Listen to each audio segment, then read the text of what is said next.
Right. And so he, this whole section of the cemetery is set over for U.S. colored troops. And in the office, they had information that said when he mustered in, when he mustered out, his regiment, his company, his age, that kind of thing. So I have copies of his military records, and he signed with an X. Yes. Okay. He really could not read and write. But I was able to write the archives. I didn't have to go there. I wrote the archives. I got his military records, and I got his pension records. I gave them the information I had. They did the research. They wrote me and said it's going to cost you $10 or Yeah, whatever. right, I sent them the money, and they sent me. Yeah, and with them, you usually have to be pretty specific as to what you're looking for too, because they won't spend a lot of time looking. That was my experience with North Carolina. That I needed to be a little more specific. That's why I really would rather go and go through the files myself. I enjoy the research. Yeah. So I could definitely do that. And then too, they can miss some information that you would probably. That's it. Find. Right, Yeah. right. Well, what's interesting, I've been helping a friend. Actually, she's a doctor who got interested in the Connecticut colored troops. Connecticut had volunteer troops during the Civil War, and there's a cemetery in Hartford where a number of colored soldiers are buried. And then there's a group that goes in and put flags on them. So just last week we went back to the cemetery because it's in really bad repair. The city's responsible for it, and they really haven't been keeping it up at all. And in going in there, the people that put the flags down didn't know what they were looking for. Because if they just looked for a similar type of tombstone, and that stone identified their company, their regiment, and the date that they died. And it said that they were a Civil War colored soldier. And as I'm walking through there, I'm saying, well, that one, and that one, and they were colored soldiers as well. And there were also some white Civil War soldiers that were buried in there as well. So you just have to read the tombstone to be able to identify it. Now, there's the state libraries. That's another place. The state libraries, like in Connecticut, holds some records for soldiers that are buried at some of the more prominent cemeteries. And this particular cemetery that these soldiers are buried in, some of the most famous people who founded Hartford and who were I guess you could call them the founding fathers, and then the people who really made the city what it is buried in this particular cemetery. So that information is available. Just another good place to get info.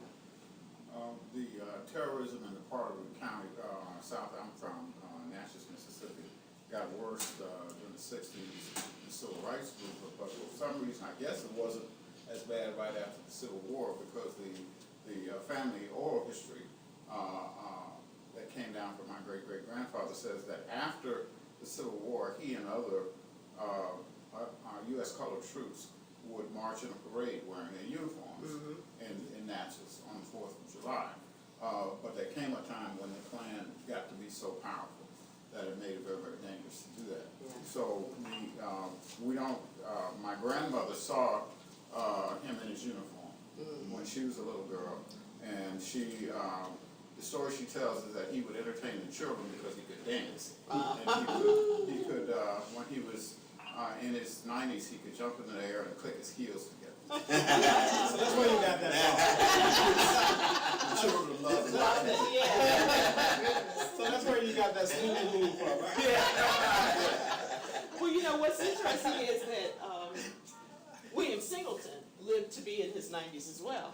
And he died on the day that he went to his last reunion. They had a reunion of Civil War soldiers in New Haven, Connecticut, and he went there. And he was just so old and weak that he ended up dying that day. But he was determined. He was in his uniform. He got to march, and then he passed. And he marched a number of miles. Yeah. He marched a number of miles before he was 98 years old, I believe. Yeah, yeah. He's marching in his youth. He was so proud. And he stayed in North Carolina, right after the war. He says that the Klan ran him out of there. That's when he went up, I think, to north, up to New York. Oh, yeah, yeah. And, but he bought some land down there, and one of his children's names, and started to work.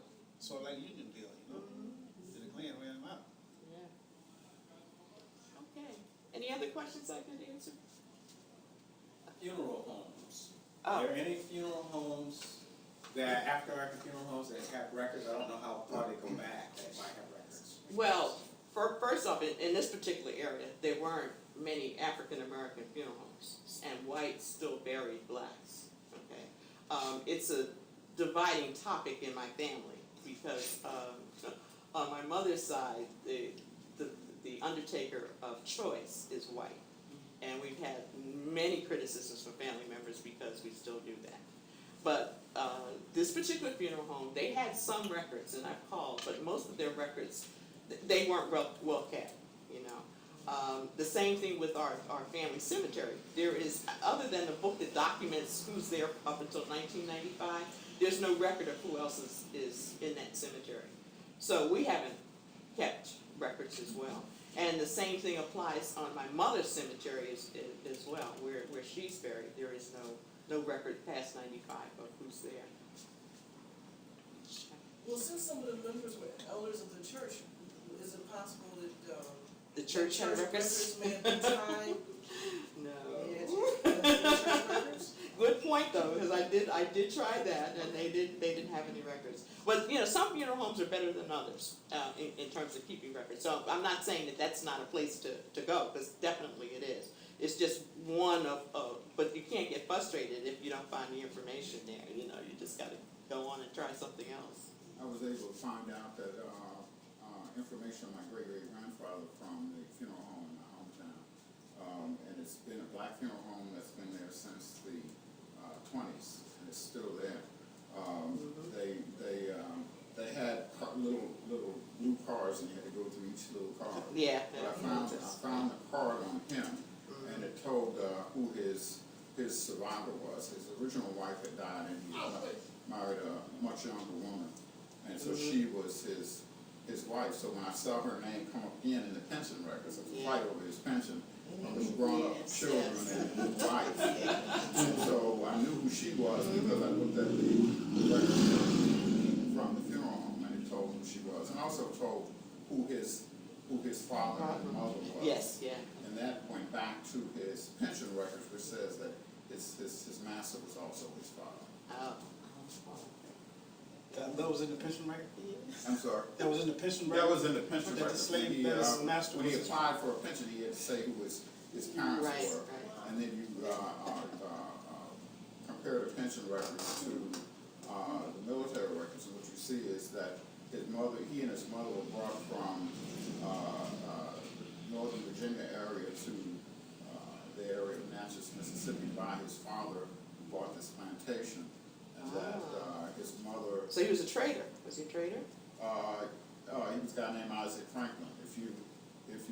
He was sold by Isaac Franklin to his father in Tennessee. His father brought him down to Mississippi. And Isaac Franklin is from Franklin and Armbruster, the slave traders out in Alexandria. Okay. What year was that, approximately? I don't know. I've got it in the records though. In the 30s or the 40s? Yeah, probably. You know, Franklin had a plantation in Tennessee too. That was the era where both slave rebellions and the Depression was hitting, and slavery was not becoming all that profitable up here. So they're going down south. And they're selling people south. You actually make your money by selling people south. If you saw the show, Who Do You Think You Are? That was part of Emmett Till's, it's a Friday night show on genealogy. And the second episode was Emmett Till, and it dealt with slavery. And that was part of his story too. He found out that one of his great-grandmothers was sold actually by her father to her brother in slavery. And that they were slave traders that lived in the South as well. So last night's episode was, and I didn't see it, was Spike Lee, who also has slavery in his background. So that's a good show. It's also very informative in terms of what records to look through. It kind of gives you, it doesn't spend a lot of time, but it gives you. You can see the full episodes online. Online, on NBC, absolutely. On NBC. Yeah, they're all there. In fact, last night was it's been renewed for a second season, and last night was the last one for this season.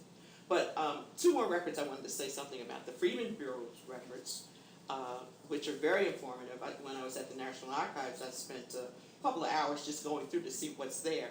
And they give you like a description of the person that came in, you know, if they were dark complected, light complected, did they have a brother, sister? So there's a lot of information there at the Freedmen's Bureau.